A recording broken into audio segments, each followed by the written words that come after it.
Holy shit, I'm gonna come. Because I just went gay all of a sudden. Pabst Blue Ribbon! I'm Charles Foster Kane. Snap out of it! Ahoy, sexy! It's showtime, folks. What's up, Criteria Cats? You are listening to Criteria Cast, the only podcast about the Criterion Collection that matters. I'm your host, Noah. I'm the other host, Gabe. I'm your other host, AJ. And today we've entered a new era of podcasting. We were formerly known as the Stupid Movie Podcast for Babies, and we are now known as Criteria Cast because we want to be able to tell people about the things we do without cringing. Today, to kick it off, we're doing Paris, Texas, which is personally my favorite film of all time. It's a beautiful movie. The general plot is that there is this man, after having a falling out with his family, played by Harry Dean Stanton, who is fucking amazing.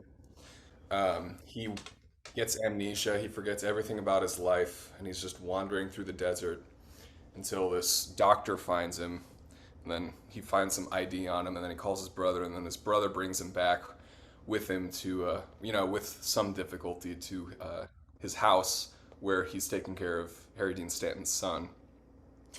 And the movie is essentially just about him rebonding with his son, and then they go on a mission to find Jane, the kid's mother, together. And it's very heartbreaking and beautiful. Yeah. So for the listeners at home who can't see, Noah is currently wearing a chef's hat. He is searing some onions. He has the stove on because this episode he's gonna cook. All right, Noah, you say this is your favorite movie of all time. I want to hear some passion. Tell me why you love Paris, Texas. Well, it's hard to get into without revealing too much about my personal life. You know what I mean? But I will say that this movie is the best way I can describe it is it if you've ever had have you ever had one of those movies that you feel like just kind of like explains you? You know what I mean? Yeah, Wolf of Wall Street, American Psycho, Clock Forge. Seriously though, like this movie, like in all these like subtle, nuanced ways, and just because of I guess the shit I projected onto it, but it just explains my life and why I am the way I am. And like, which character do you latch on to specifically in this? All of them. Well, so again, I'm not going to reveal too much here, but I project myself onto both Harry Dean Stanton and Hunter, and then I project my mother onto Jane. So yeah, that's about it. I'd say, but I feel like that paints a pretty big picture, honestly enough, if you've seen the movie, which if you're listening to this and you haven't, go watch it after this, or actually no, probably you should turn it off, watch it, and then maybe come back to this. But yeah, Paris, Texas, you have long said that this is one of your favorite movies. I always see it in your Letterboxd top 4, and I'm happy to delve into your all-time favorite, if this is, you're putting it down, stamp on the book right now. It's nice to go from Justice League to this. All right, okay. Going forward, I'm putting a referendum. Anytime we mention these, I'm going to say some phrases, we mention them, I'm going to cut them. From now on, after this explanation, Zack Snyder, Justice League, and the Owls of Ga'Hoole. If we ever get on a riff about it, it's getting cut. I don't care how good the material is. I'm tired of this motherfucker poisoning my output. Now back to the actual movie at hand, Paris, Texas, by Wim Wenders. Is that how you pronounce it? I'm sure that's what it is. Wim Wenders. Yeah.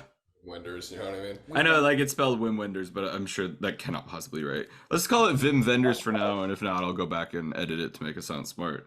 So yeah, West German director Wim Wenders, he made this because he wanted to make a story about the United States. He met up with screenwriter Sam Shepard, and he wanted him to write another project for him called Hammett, which is about like this author who becomes part of his own crime novels he writes, something like that. It's like if you ever seen that Edgar Allan Poe mystery movie, basically that. But Sam Shepard said, no, that's dumb, but here I have this other thing called the Motel Chronicles, which was about the brother relationship mainly, and then they built out from there. They started shooting without a finished script, and then it developed into the more father-son angle as well, because it was originally just about the dynamic of the two brothers. Really? So they were shooting before the. I haven't read. Honestly, I haven't read a lot of just random trivia for this movie. So they were shooting before they finished the script. Huh? Yeah, they started out. They took a break because they wanted to form the ending based off of the like actors' interpretations of the characters, and yeah, the whole like peep show angle didn't come in until after the break. So that just shows how like fluid movie making can be, even for non cape shit crap. Like it can still have a some assorted behind the scenes where it's like they were, essentially gonna make it up as they went. Yeah, I feel like that kind of organic style of filmmaking, it almost like enhances the product, so it can either be really really fucking good, like in an instance like Magnolia or something, or it can be really really fucking bad. Another instance of organic filmmaking that's come up in our Criteria cast was In the Mood for Love. Yeah, Wong Kar-wai. Wong Kar-wai. Yep. Yeah, I mean, I think it's one of those like very advanced techniques where it goes either very well or probably really poorly. Yeah, it's that like remnants of the new Hollywood movement where you get like Easy Rider where they're making up and also on acid. It's kind of the remnants of that, because this came out in the 80s, which was not the like best time for America, at least America. Whoa. Coincidence? But yeah, the 80s notoriously, at least for American cinema, which this technically isn't, so I don't know why I'm comparing, was not the best time in terms of creative decisions made by actual people. It's when like franchises, not the like fully taking over the mainstream, but it's definitely when their eggs were planted for later. I know, and it's also Rocky, super. Rambo, It's also super ironic that this is my favorite movie because my least favorite decade for movies is the 80s. Really? Yeah, fucking hate the 80s. What are some 80s movies you got beef with? Literally anything that's not John Carpenter. I mean, the 80s, they do have a lot of trash, but then you got some even in terms of like crowd pleasing fare. You got the fucking Indiana Jones movies. You ever heard of them? Yeah, They're pretty good. And also, like, speaking of John Carpenter, The Thing, Yeah. that's an 80s movie. Yeah. One of my favorite movies. That's not what I'm saying. I love John Carpenter, but most No, I know what you mean. There's a lot of trash in the 80s. We could do a retrospective on the fucking John Hughes movies and how those have aged as we've gone on, but we're talking about Paris, Texas. You guys want some production Texas, which is what I'm calling this episode? Sure. Okay, so the Motel Chronicles script, which was just about the brothers and one of them having lost his memory, grew to 160 pages, and as it grew, the relationship between the brother lessened in importance, and numerous endings were even considered. Skipping down. I got this from Wikipedia. Yeah, so originally, Harry Dean Stanton was unsure of the part, mainly because him and Natasha Kinski are 34 years apart in age, and they're playing husband and wife. That felt very, I mean, I can believe it. I feel like it's a very Texas-esque kind of like, shotgun wedding kind of situation, but... They also adapted the script to it, I guess. They're like, she was, I don't know, 17 or 18 when he was much older. I know, they really kind of breezed past that part. They're like, she was 18 years old and he was much older. We won't say how. Yeah, it's best to keep that vague, though. You don't want to get that. Yeah, he's already tying her to the stove with a belt. We don't need age gap discourse on top of that. Also, I don't. Is it like straight canon that he went into amnesiac? I don't know. Does he have amnesiac? Yeah, or was it just like he chose to forget and chose not to remember? Well, I mean, this is another reason why I really fuck with this movie is, and this, again, I'm not going to get too in depth here, but a psychological defense mechanism to deal with trauma for some people can be to just completely forget what happens, and that's something that I've like dealt with in my personal life. Is like you can literally be unable to recall entire periods of your life, the good and the bad, if something was distressful enough that you needed to forget. So, yeah, it's like definitely an exaggeration that he forgot everything, right? But I think in general, the idea there is like super sad, and like I relate to it, I guess. I also don't think this movie is entirely literal in terms of like just the basic plot. Like, because if a man, walked around in the desert for 4 years,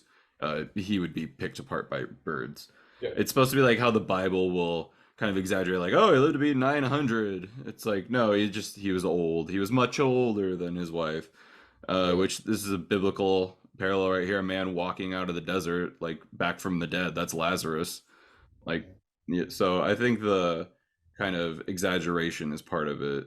With I mean, this movie is incredibly symbolic. It's very like European in that sense, whereas like the use of color and the framing of all the shots are very much speak to what's happening versus a lot of the time in American cinema where they show you things in the shot that are metaphorical. This is like they use the composition and the different color schemes to tell a story about what the characters are feeling and the emotions.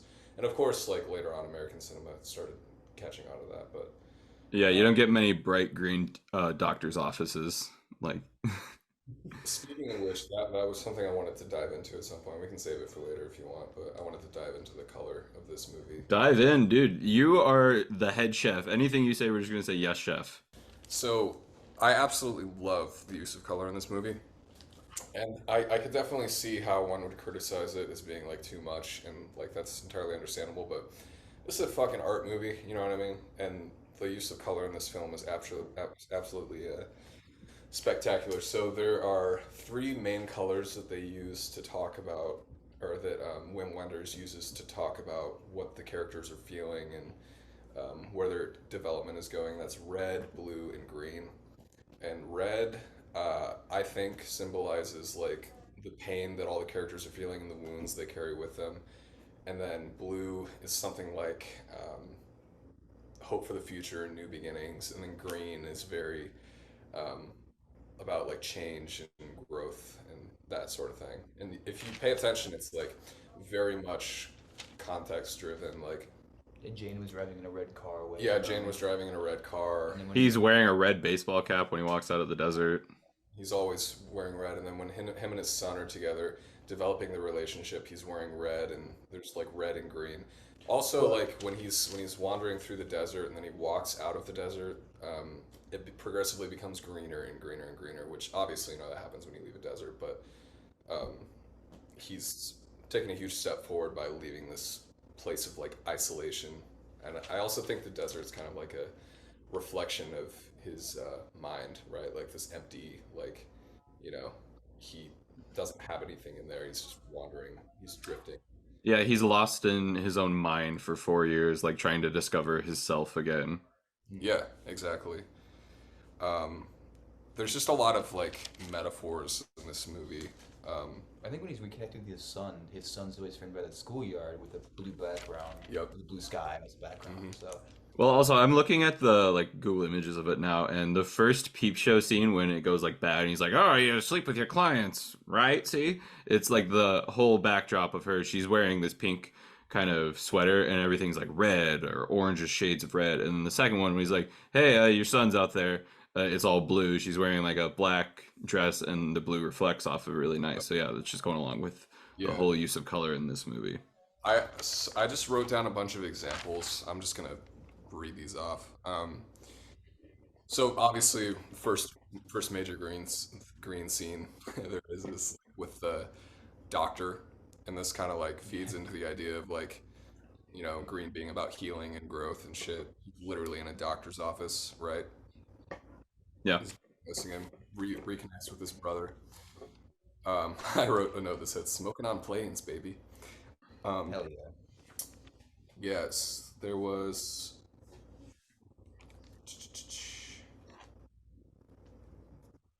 There's a part where Hunter wears blue overalls with red underneath. When Travis reconnects with the family, and so that's kind of like, Dean Stockwell's like the king of blue. Like He wore blue velvet. yeah, yeah, exactly. He's that dude in Blue Velvet, the guy who like sings in the corner. Yep. He's such a great actor. Um, but there's color there. Then there's obviously Natasha Kinski's red car. The kid's sitting in a red car when he ditches his dad after school. The Super 8 with there was like a lot of red imagery in there. Which, by the way, that whole scene was just like, oh my god, tears. Where they're watching the Super 8 film together. Yeah. It's beautiful. And then the movie ends it's like all green. Oh yeah, Like- the driving away sequence. Well, he's in a red car, right? But when Natasha Kinski reunites with her son, they're both wearing green. The background is green. The lighting in there is green. Like everything's fucking green. Harry Dean Stanton's standing in a green light in the parking ramp. Like Yeah. They're eating green beans. They're watching the Muppets. yeah. Like you said, the red fake hotel room, like the peep thing. A peep show. What exactly goes on at a peep show? You just like watch them play around with themselves? I guess. Yeah, it's before the internet. This is as close as you could get. Are you allowed to touch yourself at a peep show, or is it like, porno theater rules, like you're gonna get pee-weed if you do that? I mean, you used to be back in the 80s. You used to be able to jerk off in movie theaters that showed like adult films. So, No, that's what Paul Rubens, Pee-wee Herman got arrested for doing that. Was it really? Oh. Yeah, he got arrested for doing that in like the 90s, and then he had to do a bunch of PSAs about not smoking crack. This is rock crack cocaine. It's just so like what a weird PSA. It's like, I got caught jerking off. Anyways, don't do drugs. Don't smoke crack. So another thing with the color is when Travis first comes under Walt's, his brother's care.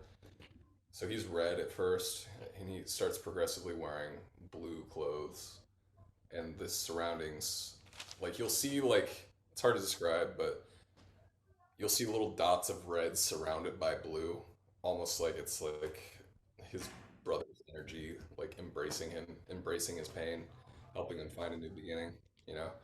It's like you'll see him get progressively less red, and then when he starts, something triggers him, he'll get red again. He'll start wearing red, all this stuff. I love that because that's the most like earliest example of being able to use film to convey different themes through visuals is just color, because that's what in like the 1890s people would put colored gels to convey different emotions. That's just so classic cinema. That's like motion itself is barely earlier than the idea of using color to convey different themes and emotions and characters. It's like, oh, villains would be a scary green or like stuff like that. I like it because it's it's not intrusive. Yeah. It's just like a little thing that if you're reading into it, it's there. Yeah, and every like film student views a stylized filmmaker as being Edgar Wright or something like that, where it's just so obvious and in your face. But more filmmakers, I think it's a lot more difficult to show stylization through something as literally simple as just what color is the frame, like in a non-artificial way. Like you can put a gel over it or something, but to just have the lighting convey that is a skill unto its own. So congrats, Vim. You get a thumbs up from me. Good job, Vim. My boy Vim. Yeah, I feel like the whole Paris, Texas is like this is a European film made in like about America. It's like Paris, Texas. I'm pretty sure that's what that is. It's gotta be. Yeah. And there's like several Europeans in the film too. Yeah, it's he's got like a French wife. You got Natasha Kinski. That's not exactly like Jane Smith's name, but They brought Paris. They brought the Paris to the Texas. you can take the Paris out of Texas, but Can't take the Texas out of Paris. Yeah, I mean you can. Wait. So, I was gonna say this about the whole like how initially this was like the Motel Chronicles, or Diaries. I'm so glad they changed the name. Yeah. Yeah. Whatever, yeah, right. But it's just, you can very much so tell that around like halfway through there was a change in direction because like the brother very much so became very not like the entire like West Coast aspect of this film just got dropped kind of like abruptly around the halfway mark. Yeah. Like, oh yeah, totally. They went in an entirely different direction. Yeah, the dad seems kind of way too chill about basically his son being kidnapped. Like, I know he's not technically his son, but he's just like, what's his name? Hunter, where have you been? We've been looking all over for you. Like, it's like, oh yeah, I've been kidnapped by my real dad. Knowing like what the dad did, you know? Mm. Is he aware of his brother's actions? Yeah. He just doesn't know, like, well, I think he is, isn't he? They never He's really just made it not clear. aware of like where he's been or what he's been doing. They didn't really make it. Did they make it? No, clear? no, no. He knows because Jane told him. Because Jane Oh, was okay. like around for a little bit. Yeah, not gonna lie, Walt kind of dropped the ball in terms of taking care of another person, especially early on with his brother. He's like, okay, I haven't seen my brother in 4 years. He clearly has no idea where he is, can't talk. Okay, can you stay here for a few minutes while I go buy some shoes? Yes, I will leave the door unlocked. He just Like- runs away. Look, I get that it's a cool way to establish that his brother's kind of gone a little bit wild, but like it's still like, hey man, use a little bit of forethought on that. Yeah, I definitely wouldn't have. And then later he's like, yeah, sure, you can drive. Yeah, let me just fall asleep while you drive the Wanderer. This mountain man who has been in the desert for 4 years. Yeah, of course, operate this heavy piece of machinery we're renting. if we're hedging our bets, oh God, was it Walter? I forget his first name. Walt. Walt. Walt had spent the what like 41st like for the first 40 years of his life being a normal person. So Well, You no, know. no. Travis is the Travis dad, character, but yeah. Walt is his brother. I apologize, Travis. I've had a hard time with keeping track of these names. I don't know why. There's like 6 characters. Okay, so another thing, like some of these like neon, like gel lit scenes, kind of reminds me of Gaspar Noé. Like I feel like the Wim Wenders, or this movie at least, influenced Gaspar Noé, Definitely. especially like Climax and Into the Void.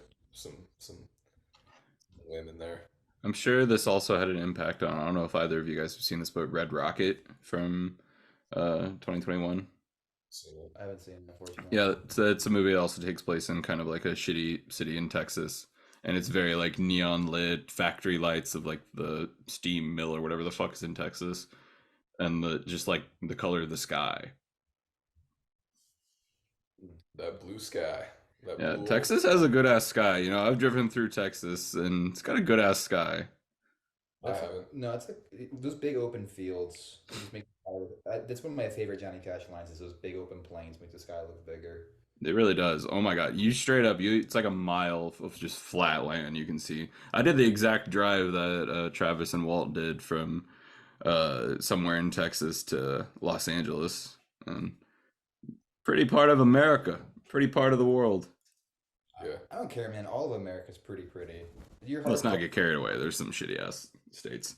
Yeah, it's kind of all that, so, you know. There was definitely some shitty ass states I drove through, but Yeah, I don't some know. loser wiener states. I'm not gonna say them in case they're in our viewership, but What, like fucking Wyoming. Wyoming. Wyoming. I don't even know. Those like middle kind of states that are just like flat. I think it was Nebraska was the one I drove through. I was like, meh.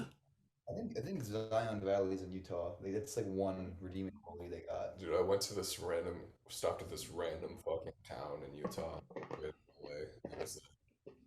My dad and I were just like, all right, where do we eat? Because we don't want to eat gas station food or McDonald's or something. So we went to this steakhouse in this small Utah town. And when we walked in, it was like a Western movie. When you walk in the fucking saloon, everyone just like looked at us. They're like, It's like that one bar in SpongeBob. yeah, exactly. The Just like, fucking ooh, a bubble blowing baby. Like, The salty spittoon. What was that? I ain't seen you around these parts, boy. no. And then we just got the most like mid $60 steaks ever. Damn. It's the most thing where I went to like this McDonald's in the bumfuck nowhere, Missouri, and everyone was like looking at me. I'm like, what? It's McDonald's, bro. It's fast food. I ain't seen you in this McDonald's before. Yeah, it's so weird. 'Cause it's like, this is McDonald's. You're not supposed to know people here. How small and shitty is You're this never town? supposed to see someone twice at McDonald's. It's supposed to be like a peep show scenario, you know? You don't look at them, they can't see you. Yeah, but they were like having conversations. Like, I yo. don't want people to know I go to McDonald's if Absolutely I go. not, yeah. You know? Like, I go- that's like, that's like supposed to be private. No. Private McDonald's viewership. Yeah. Yeah, you go there after like you've had like some like very guilty like like this is probably not okay, like we're emotionally dependent sex, and then you go to eat McDonald's and make feel better. Eat some chicken nuggets. Yeah. Go wander in the desert for 4 years. So, I just want to share a couple quotes from this movie that I really liked. That's only her in a movie a long, long time ago in a galaxy far, far That away. was sweet, yeah. That was a really good one. I like that. Mm-hmm. There's little Star Wars sheets too. That's not mommy. That's her in a movie. Like, I don't know. That kids say like the deepest shit sometimes. Why do you drink that stuff? Yeah, exactly. Yeah, that was awesome. Another good one was, how do you have two fathers? Just lucky, I guess. Aw. And then, Yeah. what? That just felt like a slice of life. Like, I absolutely believe two kids have had that conversation. Yeah, I know. And then this one's like, these two are sad. This one is, I wanted to see him so bad I didn't dare imagine him anymore. That one hit me too, yeah. I was like, I was crying, dude. I was tearing up. Mm. And then every man has your voice. Oh, that whole scene, Yeah. like that whole second peep show scene is got to be my favorite scene in movie history. Like that shit is phenomenal. Yeah, definitely the highlight of the movie, those two peep show scenes. Yeah, how he's like telling the story of they're like Them. and then she like slowly realizes it's about them, and then she starts crying and shit. Yeah. She tells the shit he hasn't heard. Oh, dude. And the one-way mirror thing is just so genius. I don't know. That's just like just fucking chef's kiss, dude. That's like a gift to be given to an actor, that scene on either end. Both of them are given something to play, giving like a challenge to play against, because one of them can see the other, they can't see them.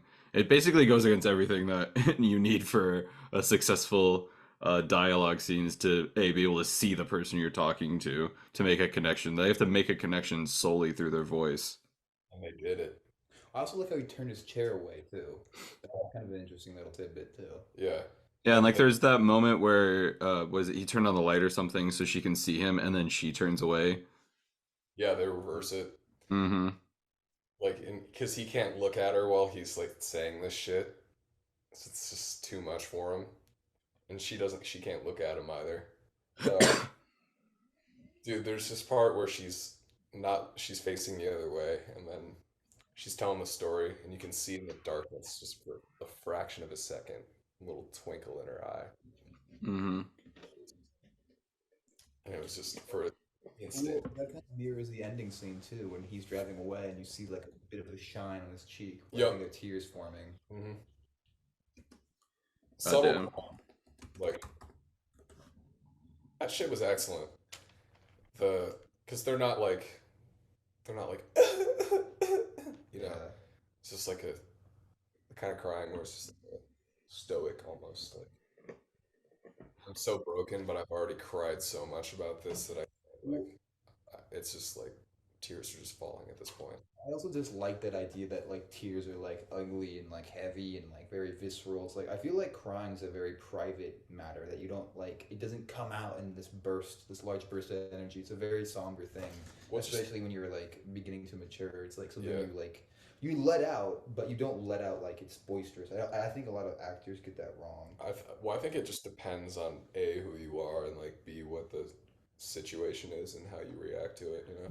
I think the whole nature of crying on camera kind of goes against what makes crying realistic, because the whole, like, as an actor, as a like your character is crying, but as a person, what you're doing is you are trying to cry. Whereas when in real life, anytime you cry, you are actively trying to stop crying. Like that's your body is trying to shut it down. Whereas to get that going, like you have to want to cry, which is why so many people just do the like that shit. Yeah, I mean the only way that actors can like do it right without being like stupidly overdramatic is they have to like actually visualize shit that makes them cry, and then That can't be Mhm. that. I make myself do that. I mean, it's kind of hard, but like All right, let's all try to cry right now.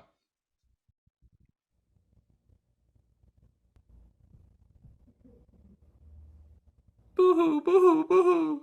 This is an audio medium, so I needed to amplify it. I already have visible tears. Damn. All right, let's pick this up. I want to talk about Natasha Kinski, specifically this one piece of trivia, not even related to this movie, but it's a funny story and I'm going to share it anyway. Okay, so this was when Natasha Kinski was working on Cat People with Paul Schrader. Director Paul Schrader and lead actress Natasha Kinski had an affair during the production of Cat People. Schrader fell in love and planned to propose marriage to Kinski at the wrap party, but she didn't show up and cut off all communication with him. After 3 months, Schrader finally tracked down Kinski in Paris, where she bluntly told him, "Paul, I always fuck my directors, and with you it was difficult." I've heard this quote. I fucking love that. that I always fuck with directors. Did she fuck Vim? Did she? I feel like that implies that she probably did. Very, very. Damn. She is gorgeous in this movie. Yeah. She's also in like a Lolita type movie called Tess by, you guessed it, Roman Polanski. Womo Pawon. I haven't seen it, but I kind of want to watch it, but I just feel like it's going to be uncomfortable. I just like her so much that I would just watch anything she's in, honestly. But yeah, maybe Tess isn't a popcorn flick. Probably not. Don't bring it out at a party. That's like a one and done. Seems like. Imagine trying to bring Lolita out at a party. I feel like- You guys want some Paris Trivia X's? Yeah, you mean Maria Trivionette? No, that era's dead.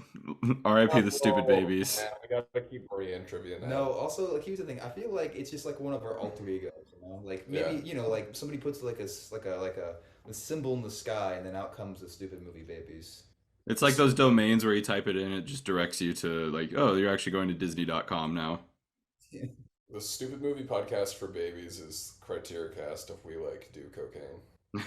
Or, like, That's Criteria Cast if you want to have a bad time.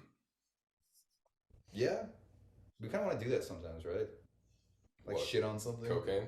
Oh, That too. Yeah. both, yeah. So some Marie and Trivia Net. During the scene in the Texas airport, Dean Stockwell's character is on the phone with his wife. The PA announcer can be heard saying, "A message for Joy Stockwell. Joy Stockwell. Austin will arrive at any minute." Joy was Dean's wife, and Austin, his son, was born during production of this film. Cool. Yeah. I gotta be real, not a lot of trivia about this movie that isn't just like, oh, it was on this list of best movies. It's this director's favorite. Oh, it's on this list of movies to see before you die. That's like most of the trivia. Yeah. It's Kurt Cobain's favorite movie, if that means anything. That was kind of cool. Yeah, me and Kurt Cobain are like pretty that makes sense. But you had somebody I else. also rub my shit on paintings. You said but in there you said Kurt Cobain and who else? Elliott Smith. Yeah, this one. Both. Needle in the hay. Wait, this is actually Kurt Cobain's favorite movie? At least according to IMDb. That's so sick. You know, I didn't like consult Courtney Love for this information. I'm just gonna say, why would someone lie about that? And if they did, oh well. Dude, so another really great scene is when Travis and Hunter are walking home together, and then they're walking on opposite sides of the street. You know what I mean? Yeah. Mhm. Fucking around together and like bonding, and then because there's like this distance between them. That's another like metaphor. And then he crosses the street and then they walk together. Yeah, he's wearing that swagged out white suit too. Yeah, with a hat. Mm-hmm. yeah, that touched me. It was I s- touching. I think I get a very genuine laugh out of when he's getting Hunter to call back home, and he's like, "No, Dad, you do it." He's like, "No, I can't. You have to." I'm like, I just love how the dad is like so like adverse to that conflict because he Yeah. knows it makes like if you're an adult and you try to say that to another adult, they're gonna be like, "Dude, what the fuck do you Yeah, mean?" what the fuck are you doing? Yeah, you cannot take an 8-year-old child on a hunt for your, Yeah. you know. A little manipulative on Travis' Oh, totally. part, I but thought it was hilarious though. it's pretty funny. Yeah, canceled. Hang up, hang up. It's like, dude, hang up. What are you doing? Noah, when did you first see this movie? Probably 2019, maybe 20. 2019. Okay. What movie did this dethrone as your previous favorite movie?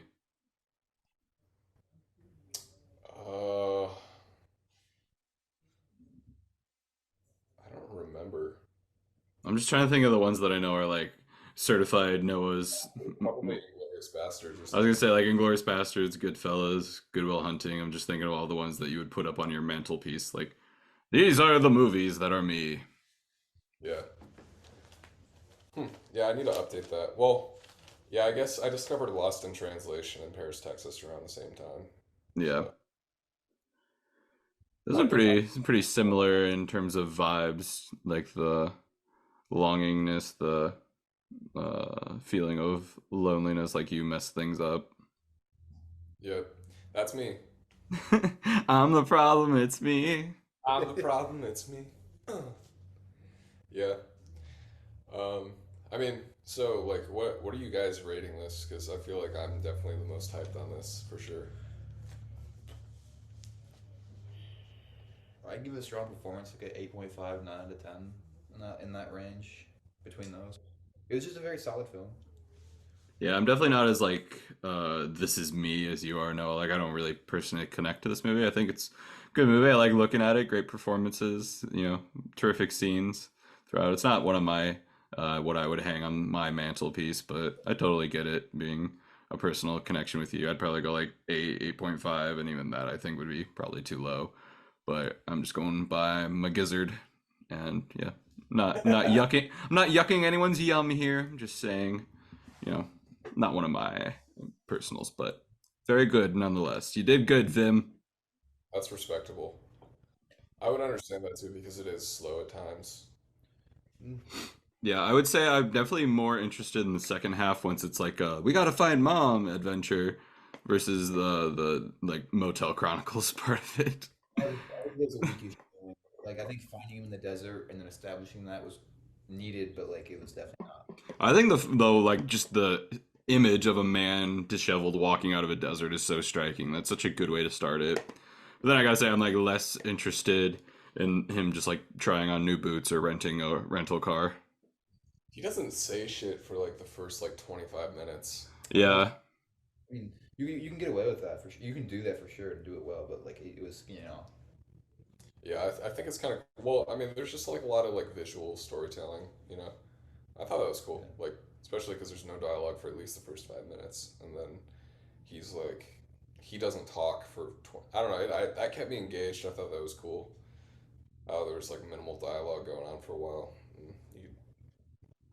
I'm trying to imagine, since he's not talking, the scene that takes place where, like, we have to get this guy off a plane because he's not speaking, but somehow he has, like, a Rain Man reaction to going on a plane where he's, like, slapping his head or whatever. I'm just imagining that went down.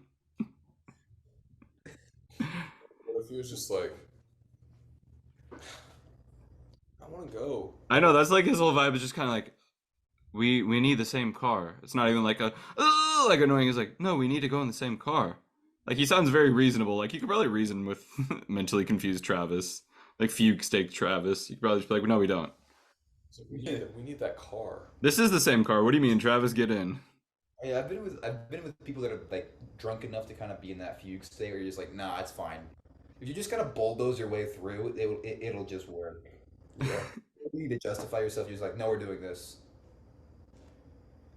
Oh man, this is such a I was definitely crying earlier. It's fucking. Was it cathartic? Yeah, man. The first couple times I watched this movie, I bawled my fucking eyes out. It was awesome. Awesome experience. That's great. Now it has like the more you watch it, obviously, the less intense that's gonna be. Yeah. Yeah, yeah. I'll never forget watching it for the first time. I think I saw this for the first time on the Criterion channel. Like literally the first week I got my subscription way back when. This is my first viewing. It was pretty nice. It was. I don't think I would be able to connect with it to the same degree that you did, but it was a very pleasant watch.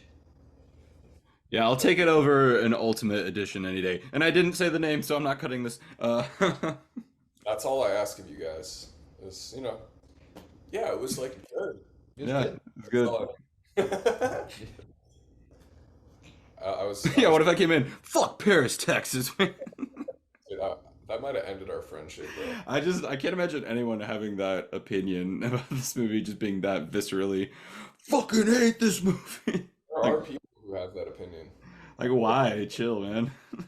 Just contrarians, though. There's nothing to actually dislike. Yeah, I'm the guy who hates this movie that everyone loves. Fuck, should I pull up some 1-star reviews of Paris, Texas? Will that trigger you? It's gotta be a state like a standard for the Criteria cast is the fucking 1-star reviews. Yeah, I didn't do my homework. It was a very busy week. I don't get the amount of hype surrounding this film. Travis is a dick. A manipulative, possessive piece of shit with no empathy whatsoever. He spends 2 hours caring for no one but himself, not true. Even though he was being spoiled by his supporting brother. He manipulated his son and Jane, and the whole film surrounds the idea of him being a victim. That pisses me off so much in bold. The cinematography and art direction is great and all, but what's the point of the film itself if the film itself leaves a bitter taste in your mouth? Jane is the true star of the show. Natasha Kinski is amazing, and look at her with the pink sweater, truly iconic. That scene is pure fake deep dialogue on Travis's part. Again, what the fuck are you talking about? But Jane is truly devastated, and you see how she is traumatized by this abusive relationship. Right now, I can't think of any more bad things to say about this film, but trust me, I'll probably add more stuff here. Okay, first of all, this is just like the biggest like bonehead take I've ever seen. Also, like, oh, character does bad things, so the movie's bad. It's like, I want to say daddy issues. yeah. Wait, no, I have a 1/2-star review that I think was written after hearing your take on why you like this movie. Okay, so the review is 1/2 star from I'm Train. You know a movie is shitty when all they say is how the red and the green neon lighting stuck with them.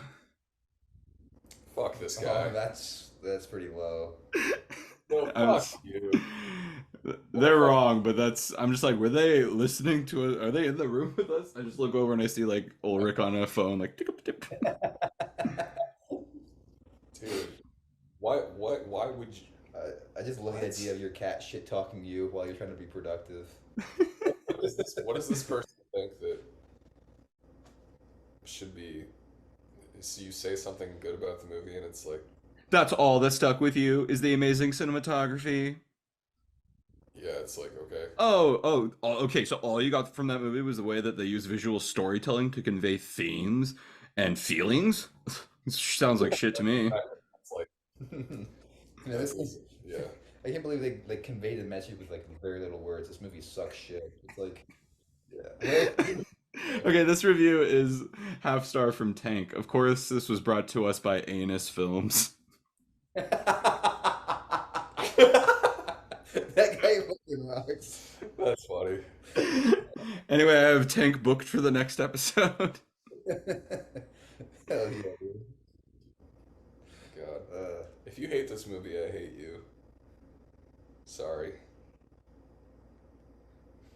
Fuck these people. How do you can you filter them out to like the low ones? Yeah, you can if you're on mobile, maybe not. I'm on the desktop one. So this review comes from an account called Paris, Texas Lover. And it's 1/2 star. It says my daughter forced me to watch it. It felt like she was punishing me. Boring. Oh, fuck that guy. It's not even a funny comment. I know, I'm just amazed by how much of their profile is that they don't like Paris, Texas. Their handle is Paris, Texas lover, and their bio is I love Paris, Texas, and then in parentheses, I don't. I feel like they like when people like make their personality around the fact that they do one thing. That feels like that. Do you want to hear what their 4 favorite films are? Yeah. Almost Famous, Yep. Knives Out, Ew. Weird. Fight Club, and Joker. What a clown. Send in the clowns. Yeah, people with garbage takes always have garbage top 4. This person says, Cameron Johnson, half star, says, I spent the whole 2 hours waiting for this to get good. Am I missing something? How is the school cool with Hunter disappearing in the middle of the day? This isn't how child custody works. I don't think they ever explicitly said they were cool. It's just, there's not a scene where there's like a police car pile up chasing down Travis in the desert. It's like, I'm sure some calls were made. It's like... Yeah, it's just implied, you know what I mean? You don't have to waste time talking about it. Well, also, this isn't a movie that benefits from somebody trying to nitpick it. Like, I don't know. Like you said, man, it's like super metaphorical. Yeah. It's not a literal movie. Yeah. Like, I like to nitpick movies like Superman because it's like fun and it's nice to like try to like make holes in that plot because it's already a pretty weak one. But this one, it doesn't really matter if you're like, oh, it's with the custody. It's like, who gives a fuck? Yeah. Dude, I fucking hate I'm Train. They need to stop existing. They need to unalive themselves. Top 4 favorite movies. Dawn of the Planet of the Apes. Suck my dick, dude. No, this next review is going to make you so mad. I'm worried you might like literally leap through the computer shooting a gun at me. So this is by a Letterboxd user named Isla, and their review is Letterboxd has taught me that people will rate mediocre films 5 stars if they include some nice landscape shots and an aesthetically pleasing young woman. Shut up! We get it. See, but the point is, like, landscape shots and pleasing young women, like, yeah, that's already 2 things that most movies don't have going for them, so... Yeah. Dude, what a ding-dong. What a dingbat. You might as well just say, I'm ugly, I'm not cool with it. Anyway, this has been our segment where we make calls to violence against online users. If you have their addresses, track them down and tell them that Criteria Cast sent you and then break their legs. Right. Yeah. Calling all Criteria Cats. Please dox these individuals. Tell them I want to box them. We're gonna have our own militia. We don't want a fan base. Fuck a Patreon. We're forming a child army. Gabe's gonna get you with his leg kicks. For real. In the legs. Exclusively. Those shits hurt, dude. They do hurt. I want to get good at leg kicks. I want some leg kick action. Scare someone without actually hurting them. They're like, what the fuck was that? You scared the shit. So he kicked his leg. Yeah. He's like, all right, that's enough. Well, it's just because it's like you don't expect it, and they're like, ow. Yeah. Fuck. He's like, that's freaky. What else can this guy do? Yeah. Man, what else we got to say about this? How far are we into this podcast? We're at about 50 minutes. Yeah. I don't know. Most of what I have to say about it is just like, yeah, this is like really good. Do you think the peep what is that called? A peep box? Peep show? Do those exist around here? Yeah, I was gonna say I'm that. sure they do. I know. I keep getting fucking ads for like sex dungeons in Los Angeles, so. Yeah. There's vampire shit going on out there, bro. Dude, I've like checked them out. I'm like, these are pretty reasonable rates, honestly. Dude, I would totally go to a sex party. Mm-hmm. I also take a pass on that. That sounds like chlamydia city. Dude, that sounds like you could get venereal diseases. Dude, enjoy yourself and your scratchy balls. Don't come crying to me. Yeah. I'm just saying, all I need is like, I can get pussy.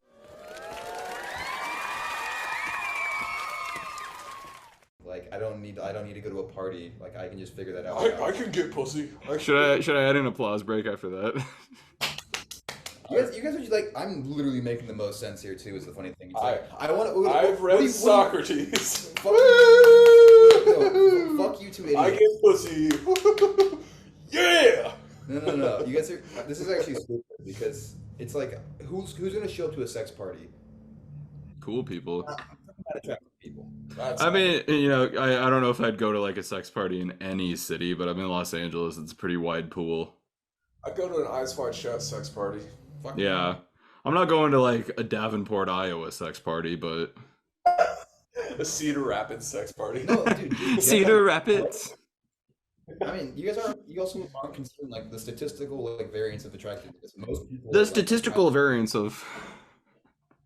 Yeah, but like again, Okay, this is like a we're talking. What me and AJ are talking about is like the sex party where you have to have clout to get in there. Yeah, you gotta have Riz. The Riz only sex party. Because like in the hypothetical that we have clout, we'll get into a sweet sex party. Right now, that's it. What goddamn hypothetical are you talking about? We got clout. Fuck up, it's not hypothetical. We got that criteria clout. All right, guys. Enjoy your weird sex party. I mean, you're right, but like. Yeah, I know I'm right.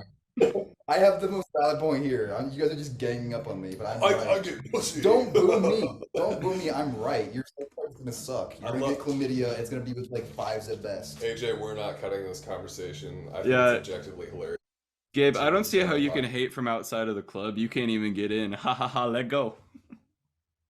Ooh! All right. Let go. I think for your own sake, you want to cut that. What? That was an AJ original. Who? What? Who are you talking about? Let go. That was so fucking funny. Yeah, I just want to. I just want to go to some of these like weird places. Not even out of like I'm trying to fuck. I just want to. Just want to go and watch on the No, corner. I just want to go take like holy shit, this exists. You know, I feel like you should experience everything except for like killing people and stuff. But like, Dude, I'm always talking. Like, I want to take a weird ass trip to Europe. I'm just. dude, Yeah, will you go to Europe? I would love to go to Europe. I mean, you know, my bank account wouldn't love me. That's what's keeping me. I'm not like afraid of flying or whatever, but Already booked. You're like, let's go. Oh yeah, let's go visit Gabe this summer. Yeah. He's going to France for all He's in summer. this crowd too. Like, fucking. you going to France? Oh yeah, for the RA thing. Oh shit! How long you staying? Probably that's gonna be like 6 weeks maybe. Hell yeah! We're gonna take out some loans for that, but whatever. Dude, I'm totally going. You're gonna be doing Criteria Cast abroad. Yeah, that's also gonna be kind of a weird one. We're just probably go if that is a thing. We have to do very early. Well, late for me, but early you for can figure earlier it out. for you I'm guys. used to it because I have to do that when I talk to my mom. But Yeah, It's it's like a like- 7-hour difference. It's not too no, bad. it's gonna be 8 or 9. Should we do only French films this summer though, so Gabe feels at home? That would be cool. That'd be a cool theme. Oh, we can do Tati this summer. Yeah, or is that already set? I mean, right now I have it tentatively as the Summer of Love, and it was all the movies that vaguely referenced love. That's pretty cool. This guy fucking sucks. Yeah, what's your neighbor's name? I gotta credit him now that we're stealing his music. I know. He's going. What is a 13 chord? I couldn't tell you. What is a 13-year-old girl? It's a major 7. Even though it's simple, I don't know what it is because I'm dumb. Dun, dun, dun, dun, dun, dun. Minor 7s don't exist. Dun, dun, dun, dun. You go up there and it's like Alice Cooper or something. I'd still talk that shit to Alice Cooper. The guy doesn't know anything about like actual music theory. You should go up there and tell that guy to shut the fuck up. Yeah, that is insanely loud. I don't know how you're dealing with that. You hear it? Yeah. It is as loud as you guys are. You serious? Yeah, this is gonna be impossible to cut out. Sorry. The thing is, it's like he's just embarrassing himself. It's kind of funny. Yeah, this dude sucks. It's a little funny. He does it like so I don't feel bad about I mean, it. you know, no, I'm not saying his guitar playing is on this level, but it is similar to the movie, how it's like conversations and then just like kind of guitar strings every now and then. Yeah. It's like the opening to Breaking Bad, but stretched out for 2 hours. Play that, right, Gabe? What? You know how to play that, right? Or just I like can like figure it out. slide blues, right? Yeah, I can play Slide Blues.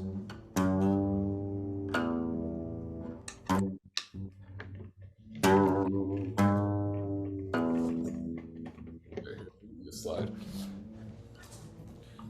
I'm imagining a lot of this is getting cut out. Nah, keep it in. This is cool. No, I'm done editing the show. I just click upload. Where you want me to? Slurs be damned. What? Slurs be there, of which there are none. Yeah, this is the soundtrack right here. Yeah.